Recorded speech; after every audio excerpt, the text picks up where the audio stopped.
Hello दोस्तों, स्वागत है आपका हमारे YouTube चैनल जीके क्लासेज में। दोस्तों, आज हम प्राचीन इतिहास के अति महत्वपूर्ण प्रश्नों का जो है 10वां भाग देखेंगे। तो आइए शुरू करते हैं। पहला प्रश्न क्या है?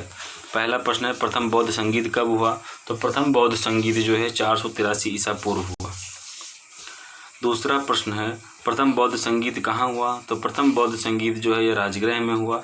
तीसरा प्रश्न है, प्रथम बौद्ध संगीत के अध्यक्ष कौन थे? तो प्रथम बौद्ध संगीत के जो है अध्यक्ष महाकश्यप थे। चौथा प्रश्न है, प्रथम बौद्ध संगीत किसके शासनकाल में हुआ?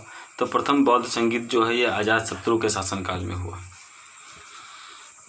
पांचवा प्रश्न, किस बौद्ध संगीत के बाद बौद्ध धर्म दो पंथों में विभाजित हो गया? तो चौथे बौद्ध संगीत के बाद जो है बौद्ध धर्म दो पंथों में विभाजित हो गया।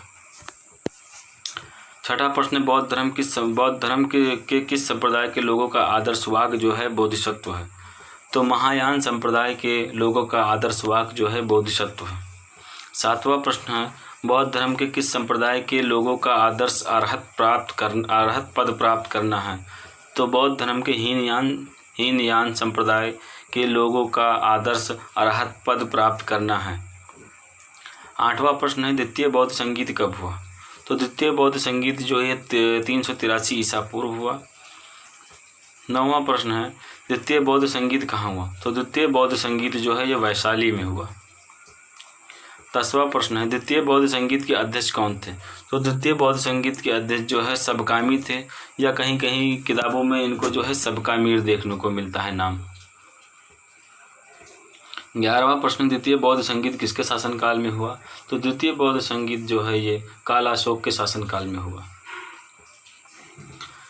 दोस्तों, जो है ये बौद्ध संगीत चारों जो हुई है इसको अलग अलग हमने दो तीन प्रश्नों के बाद कर दिया है, ताकि जो है आपको याद करने में आसानी हो, क्योंकि एक ही साथ रहने में जो है ये याद करने में कठिनाई होती है, तो इसीलिए जो है ऐसा कर दिया। आइए आगे देखते हैं 12वां प्रश्न क्या है। तो 12वां प्रश्न, धार्मिक जुलूसों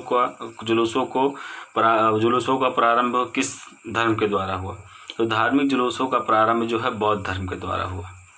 13वां प्रश्न है, बौद्धों का पवित्र त्यौहार कौन सा है? तो बौद्धों का पवित्र त्यौहार जो है ये वैशाख पूर्णिमा है। अब वैशाख पूर्णिमा को हुई बुद्ध पूर्णिमा कहा जाता है। 14वां प्रश्न है, बुद्ध ने सांसारिक दुखों के संबंध में कितने आर्य सत्यों का उपदेश दिया? तो बुद्ध ने जो है सांसारिक दुखों के संबंध में 4 आर्य सत्यों का आदर्श वाक्य जो है उपदेश दिया। पहला है दुख, नंबर 2 दुख समुदाय, नंबर 3 दुख निरोध, और नंबर 4 है दुख निरोधगामिनी प्रतिपदा।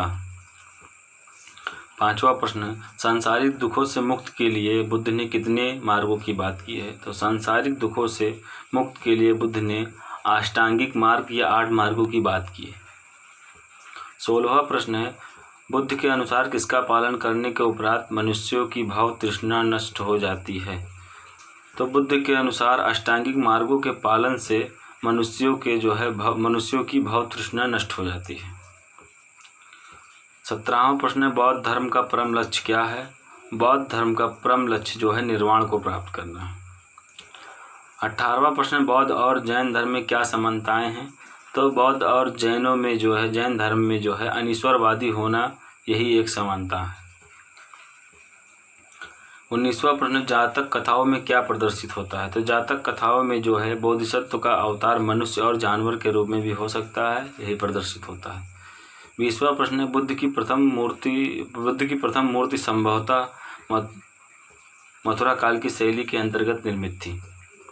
21वां है, सर्वाधिक बुद्ध मूर्तियों का निर्माण किस शैली में हुआ? तो सर्वाधिक बुद्ध मूर्तियों का निर्माण जो है गंधार शैली के अंतर्गत निर्मित हुआ।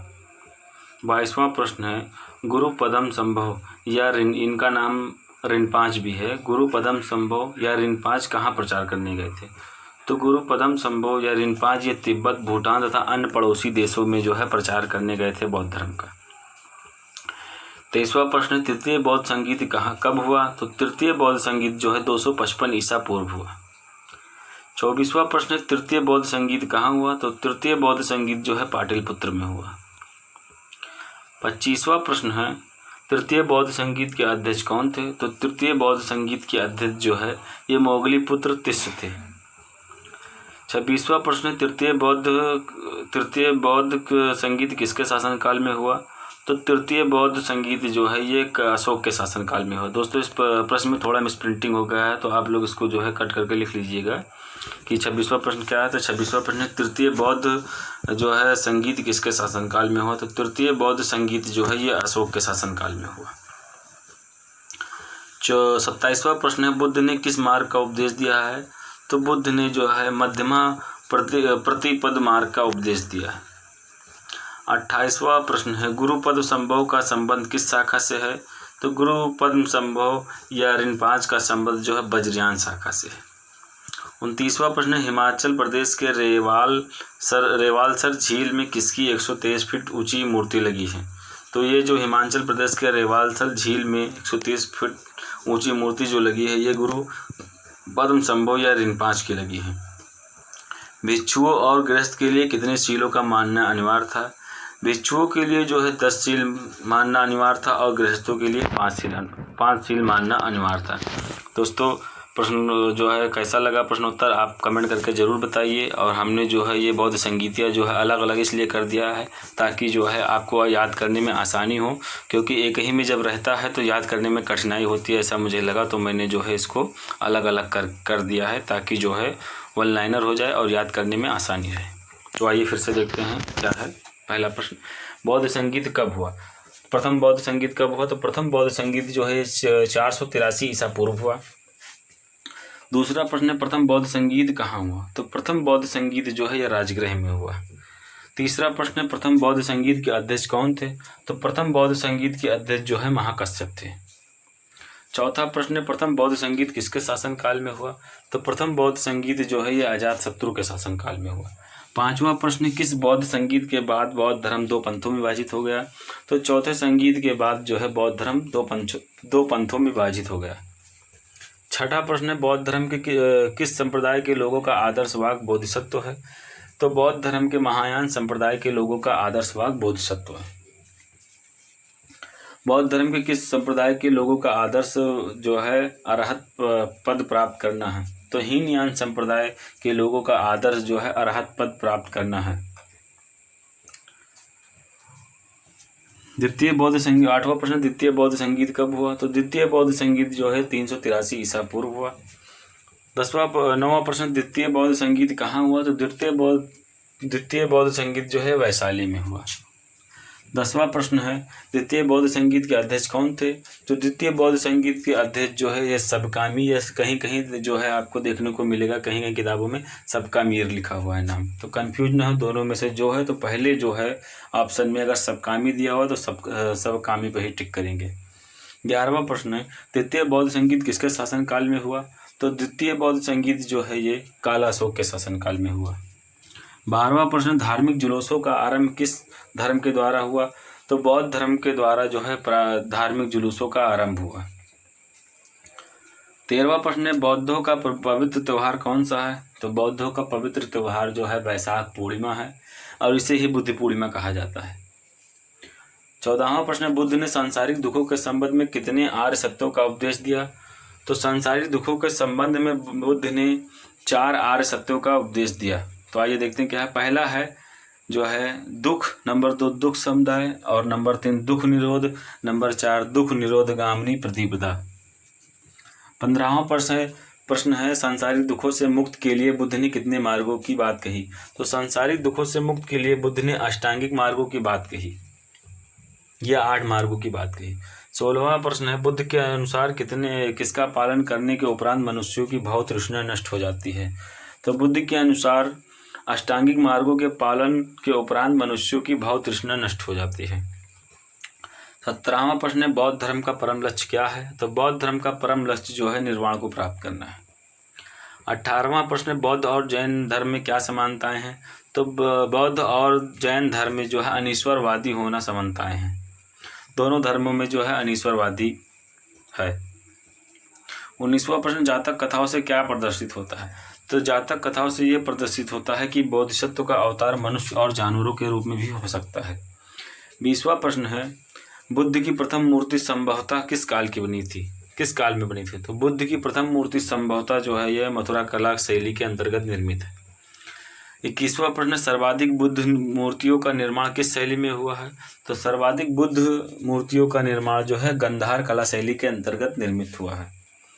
22वां प्रश्न है, गुरु पद्म संभव या रिनपांच कहाँ प्रचार करने गए थे? तो गुरु पद्म संभव या रिनपांच जो है तिब्बत, भूटान तथा अन्य पड़ोसी देशों में जो है बौद्ध धर्म का प्रचार करने गए थे।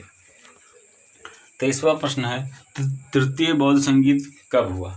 तो तृतीय बौद्ध संगीत जो है ये 255 ईसा पूर्व हुआ। 24वां प्रश्न है, तृतीय बौद्ध संगीत कहाँ हुआ? तो तृतीय बौद्ध संगीत जो है पाटलिपुत्र में हुआ। 25वां प्रश्न है, तृतीय बौद्ध संगीत के अध्यक्ष कौन थे? तो तृतीय बौद्ध संगीत के अध्यक्ष जो है ये मोगलीपुत्र तिस्स थे। 26वां प्रश्न है, तृतीय बौद्ध संगीत किसके शासनकाल में हुआ? यहाँ पे थोड़ा मिसप्रिंटिंग हो गया है, तो आप लोग अगर नोट करिएगा तो उसमें जो है संगीत बढ़ा दीजिएगा बीच में। तृतीय बौद्ध संगीत किसके शासनकाल में हुआ? तो तृतीय बौद्ध संगीत जो है ये अशोक के शासनकाल में हुआ। 27वां प्रश्न है, बुद्ध ने किस मार्ग का उपदेश दिया? तो बुद्ध ने मध्यमा प्रतिपद मार्ग का उपदेश दिया। 28वां प्रश्न है, गुरु पद्म संभव का संबंध किस शाखा से है? तो गुरु पद्म संभव या रिनपांच का संबंध जो है वज्रयान शाखा से है। 29वां प्रश्न है, हिमाचल प्रदेश के रेवालसर झील में किसकी 123 फीट ऊंची मूर्ति लगी हुई है? तो हिमाचल प्रदेश के रेवालसर झील में 123 फीट की ऊंची मूर्ति जो है यह गुरु पद्म संभव या रिनपांच की लगी हुई है। 30वां प्रश्न है, भिक्षुओं और गृहस्थ के लिए कितने शीलों का मानना अनिवार्य था? तो बौद्ध धर्म में भिक्षुओं के लिए जो है 10 शील मानना अनिवार्य था, जबकि गृहस्थों के लिए केवल 5 शील मानना अनिवार्य था। दोस्तों, वीडियो आपको कैसा लगा कमेंट करके ज़रूर बताइए, और आप लोग जो है ये वीडियो देखने के साथ कॉपी और पेन से नोट करते रहिए, ताकि जो है आने वाले एग्ज़ामों में आपको ये बहुत भी फ़ायदा देगा। धन्यवाद दोस्तों।